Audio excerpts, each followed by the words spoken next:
I'm thrilled with today's guest. He's a little hungover, so we're going to get whatever percentage of him he can give us, but we'll take anything we can get. Mark Normand is one of the hottest comedians around, just coming off his first Netflix hour special, Soup to Nuts, which is brilliant. I recommend it to everybody. It broke about a month ago.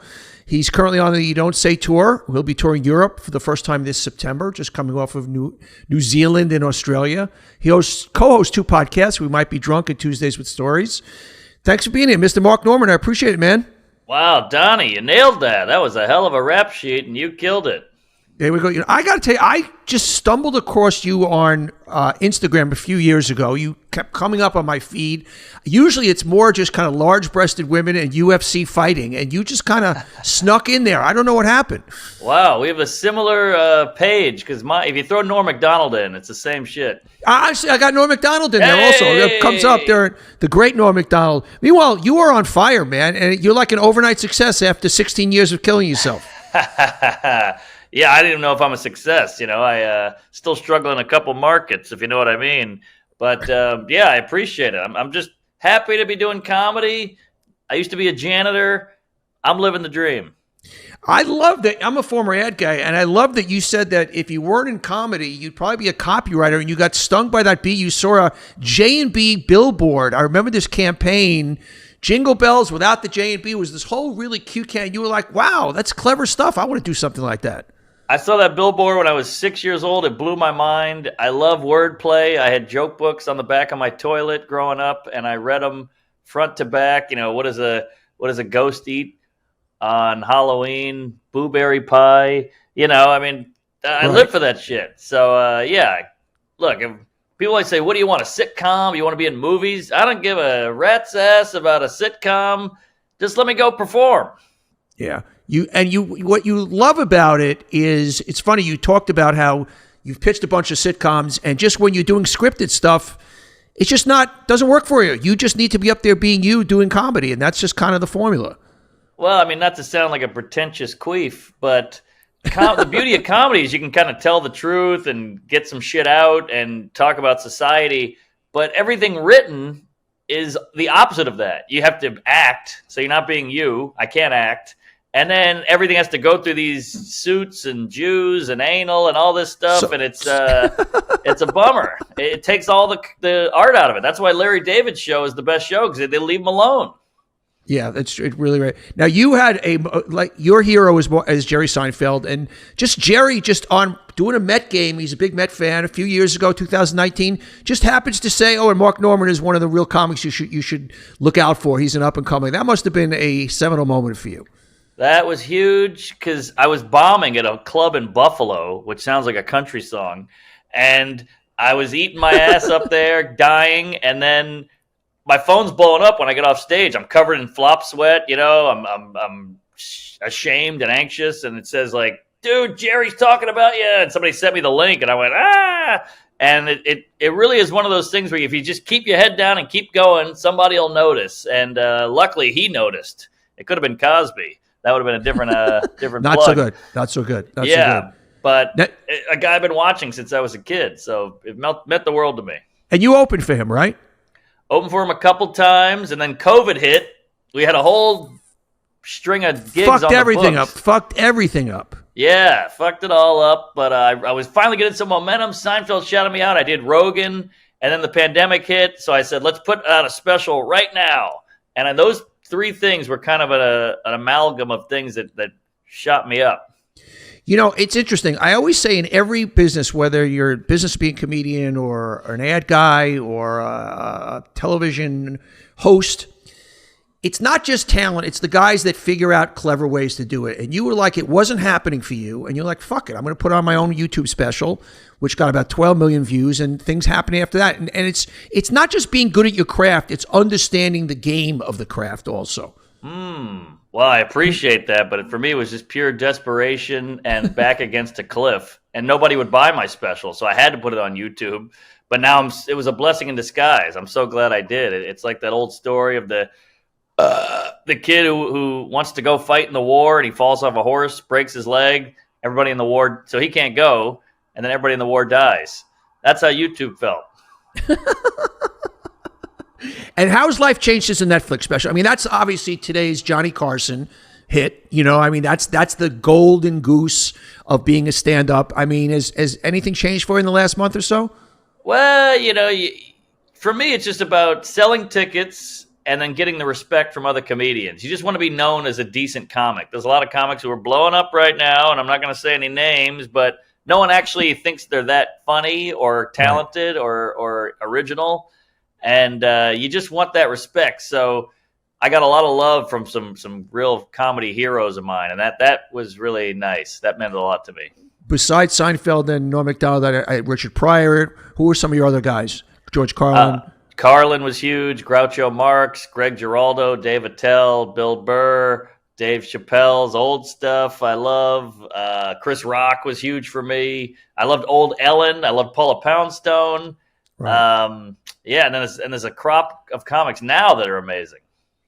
I was reading a lot of your interviews growing up, and I couldn't always tell, because I'm not the swiftest guy in the room, what you were making up and what was true. Now, is it true about the transvestite nanny? Oh yeah, Enos, big black guy in a wig and high heels. He did burlesque at night. And your parents must have been very, very progressive. Oh my God, to a fault. Like my bike would get stolen, they would go, "Well, they need it more than we do," and I'm like, "Well, all right, I get it, but I have no bike, lady." So there was a lot of that growing up. And your house, you would be constantly getting robbed? I mean, you would walk in and go, "Oh, there's some dude in my kitchen just taking my father's computer." Yeah. I walked in on a couple robberies. Terrifying way to grow up. You're in a poor black neighborhood. You're the white family, so everyone thinks you're loaded, but we weren't. And so we had this big alarm system that would go woo, woo, woo, woo, and I would just be in bed at midnight, just going, "Oh my God, there's somebody in the house." It was. I think that's why I'm so skittish. Your skittishness works. It's interesting. I'm going to try and articulate your style as I see it.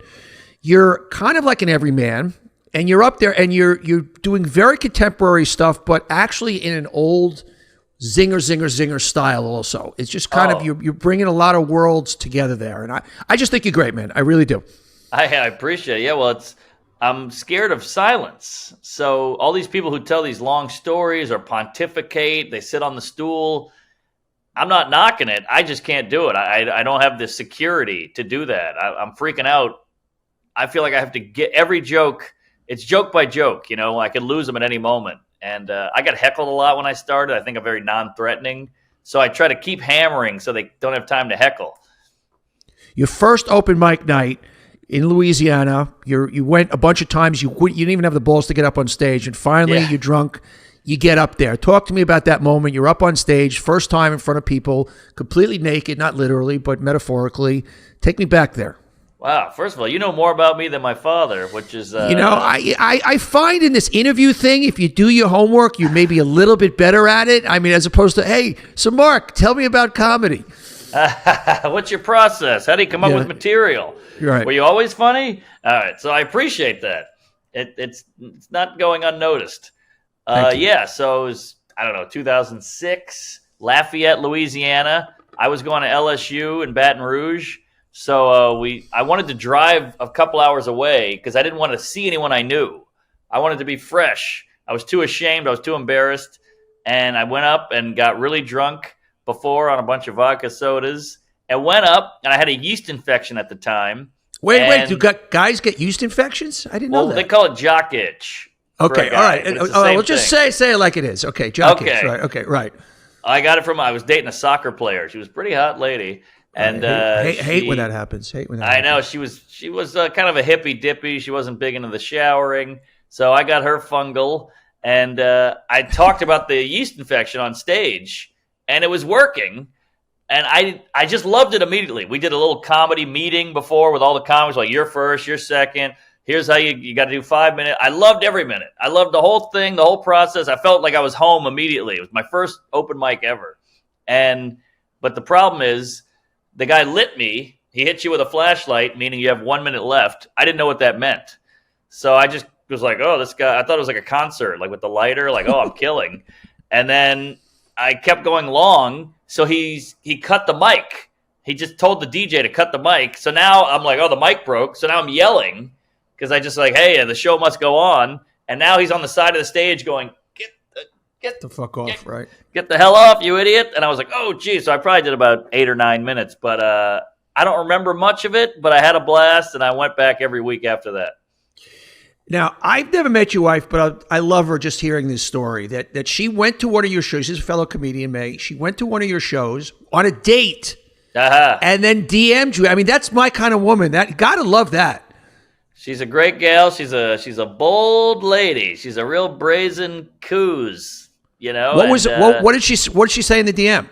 Well, I did a bit about anxiety. I can't remember the bit. This is so long ago. And then she DM'd me something about anxiety. Like she kind of quoted the bit and then added on to it. And I remember being like, wow, that was really clever. Because I don't know if you ever did the dating apps there, Donny, but no, I haven't. Tell me about it. Well, there's a dating app called Bumble. Bumble, that's the one where the women reach out. Yes, exactly. And I don't want to trash the fairer sex here, but they're horrible at initiating conversation and flirting. Right. They're good at letting you do it and then going back, but they're not good at initiating. As a generalization, as a group, I'm generalizing, but it was always like, so how's your Tuesday? I'm like, that's all you got, bitch. Come on, you wanna get this dick? You gotta throw some magic at me. You gotta work for it a little bit, right? Yeah, but they're lucky is they have the vagina. So, you know, I obviously was like, my Tuesday's great. I know. It's the power of that vagina is just what the shit that we'll do and say and behave. It is just and by the way, I'm significantly older than you. It doesn't fucking change. It gets worse. It gets worse. Well, you're very virile. You seem like a sexual dynamo. I can really see you. That's what I tell myself. That's what I tell myself. Yeah, you look great. And you two are a handsome man. A home there, it looks like. Yeah, I'm out in East Hampton. I'm not in East Hampton. I don't even know where the fuck I live. I'm in Bridgehampton with all the fancy people out here. Wow, man, living the dream. Good for you, DD. Living the dream. I've worked hard, man, just like you. I've worked hard. So, are there any night? I'm watching you, and I'm kind of thinking, and you're special, and you're doing an hour. An hour is a lot of material. I mean, are you ever up there? And I'm like, the dumb part of me goes like, how do you even remember all this shit? You know, I mean, it's just like, it's an hour. It's just like 87,000 jokes. Are you ever up on stage and you kind of just lose it? And you're like, what? Oh, wait, where am I? What am I doing? What am I supposed to be saying? A little. What gets you is the multiple shows in a night. So you do 2 shows, 3 shows a night, and you're like, have I said this? Did I do this part already? That's where you get wound up. But the memorizing is easy because A, you wrote it, and B, each joke should kind of daisy obviously goes into the other one, right, into the next one. So it should transition like an Elliot Page right into the next zinger. Here's your gay stuff, here's your women stuff, here's your black stuff, here's your Jew stuff, here's your Mexican, whatever it is, dog, family, car. So it should kind of chain together. And you just go up and do it at the Funny Bone in Cleveland, and you get fucking French fries thrown at you. So you've said it in every horrible environment, so it just burns into your brain. Give me the low moment. Give me the place. Give me the time of night. Give me the hecklers. Give me what they were saying where you're going like, I can't fucking do this. I'm going to punch somebody. Well, there's so many. There's too bad. How long's this pod? I mean, just the sleeping on floors, the in the shower going, why did I say that? God, I suck. Just the times you froze up there. I mean, there's so many. The hecklers. I got heckled once by this big, giant, fat guy. And I said, well, you're going to die soon. And the whole crowd went, ah. And this guy got up and he's like, you're a bad man. And I'm like, I don't know. You heckled me. I didn't know what to do. I felt horrible. I apologized immediately. I caved. I mean, so many women. I'm surprised you apologize because that's kind of not in your brand. I mean, it's kind of take no prisoners, you know. The whole 500-seat audience turns on you. They're like, boo, that was too far, man. I'm like, all right, I'm sorry. I don't know. What the hell? He's interrupting the show. What about him? And, now we're having a fucking debate back and forth at a goddamn chuckle hut in Poughkeepsie. The chuckle hut. So, there's just so many bad nights. So many nights where I got too drunk and I shouldn't have gone on. I mean, a woman heckling you and you're like, just don't say cunt, don't say cunt. And then you're like, you fucking cunt. And then that ruins it. Just some tough missed flights, missed gigs. Yeah, driving 8 hours for a spot. And they're like, oh, yeah, we made the wrong booking. You're actually next week. And you're like, oh, I've had all that. It's the traveling that sucks. I don't miss where I don't really, I used to run my ad agency. I don't do that anymore. I hated the fucking traveling. You said that also. It's just like, there's nothing worse than traveling for business. I mean, if you could just like be there doing, I used to love working with clients. I love doing TV. But if I have to get on a fucking plane to go somewhere, I want to shoot myself. Yeah, it's the steps. It's the getting the Uber, then getting to the terminal, then doing security, then finding your gate, then boarding. I mean, it's too much. That's what really gets you. Like, I don't mind going to do it. I get it. I need to fly somewhere. But all those just steps like a special needs kid or an alcoholic, too many steps. And that's what gets you but I've learned to kind of zombie out. I just kind of go turn the brain off and just get into the seat, and then you can kind of check back in. But that's the hard part. I get the private thing. I'm not a fly private guy. I don't have that kind of money. But I get it just because show up, you get on the plane, you fly. You've done Joe Rogan Show 11 times. Rogan and you have like a bromance going on. Talk to me about Joe. I've never met Joe. He's obviously a very talented guy. But I'm curious how you guys came together.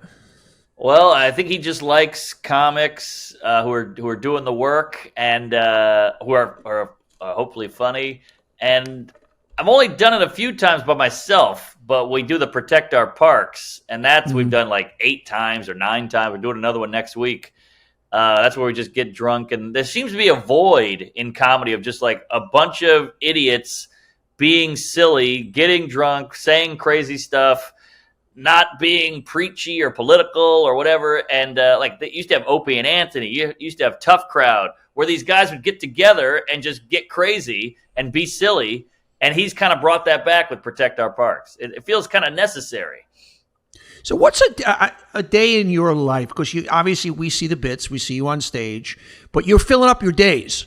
So what are you doing all day long? I mean, to get to the night, because it's like got to be an interesting day.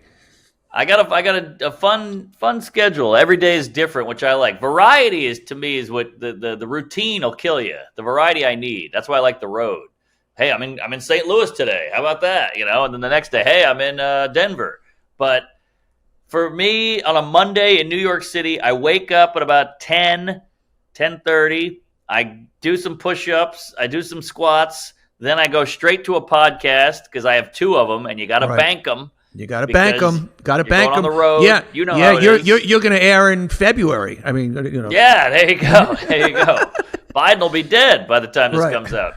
So, you got to bank the pods. I probably do 2 or 3 a day. And then I try to get home and do some writing for the show. And I have usually 3 or 4 sets that night at all the comedy clubs around the city because I got to just hammer that material and build new hours.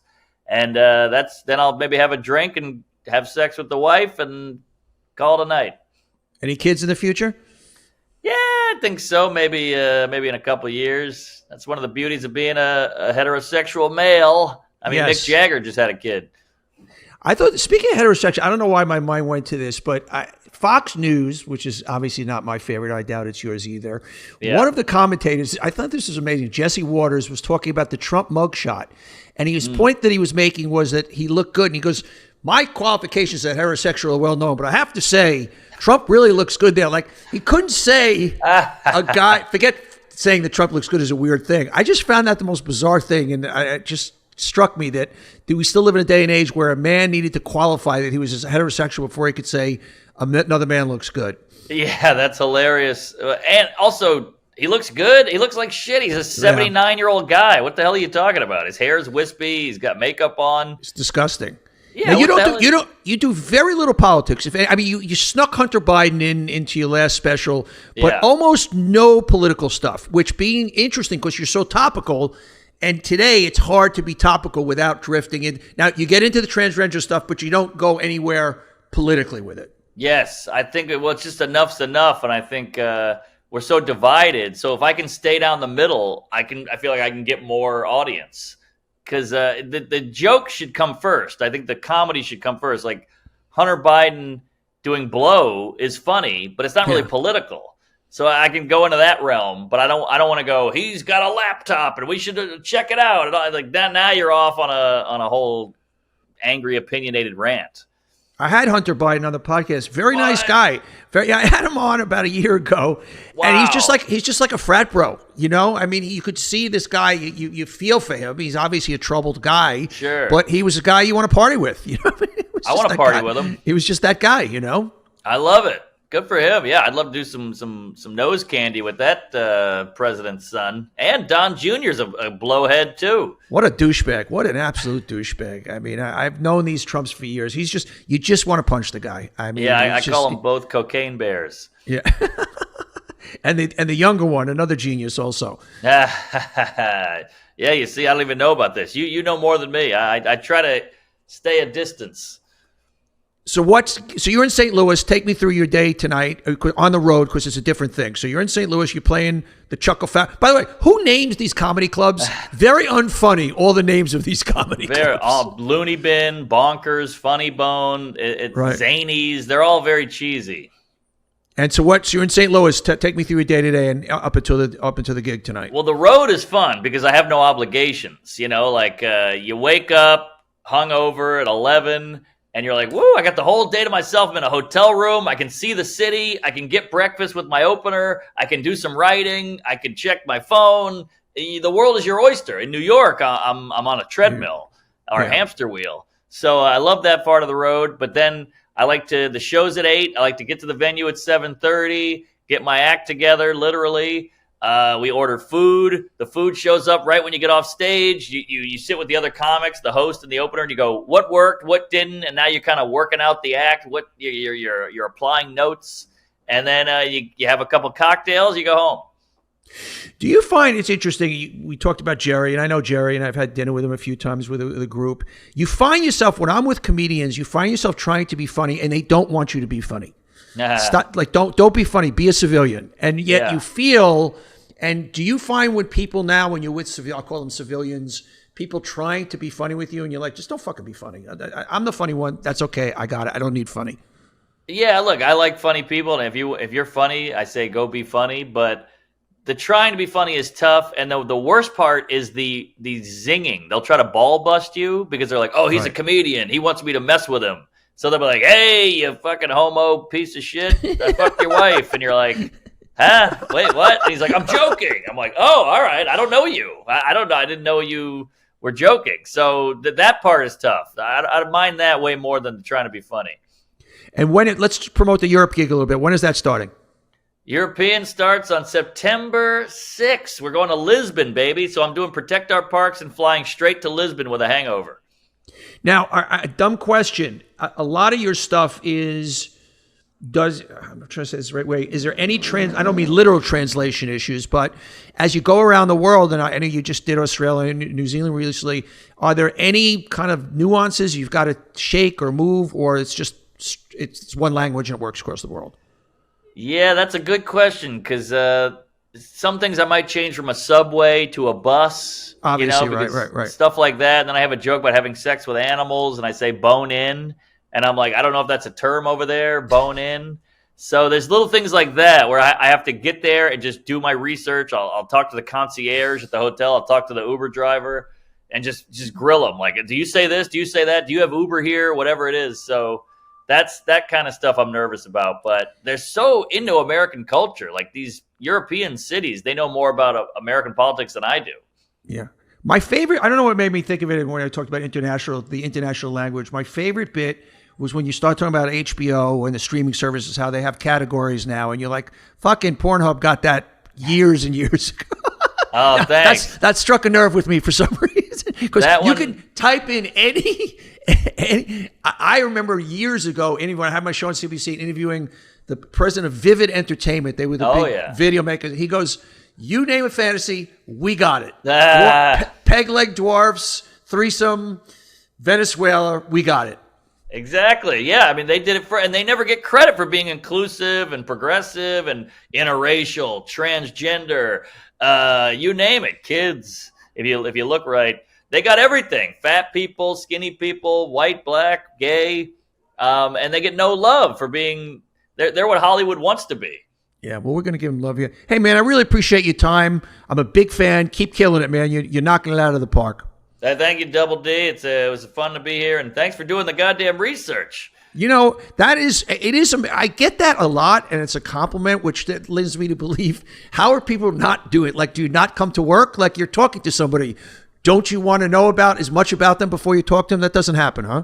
You'd be shocked how many podcasts go, so what's going on with you? And they're just sitting there, and you have to fill the whole time. And you're like, whose pod is this? Right. But you ask good questions, so I appreciate it. And praise it. Allah. Stay well. I hope I get to meet you in person one of these days, man. I will definitely come to one of your shows next time you're in New York, and I will come backstage. They won't let me, but I'll try and come backstage and see you, all right?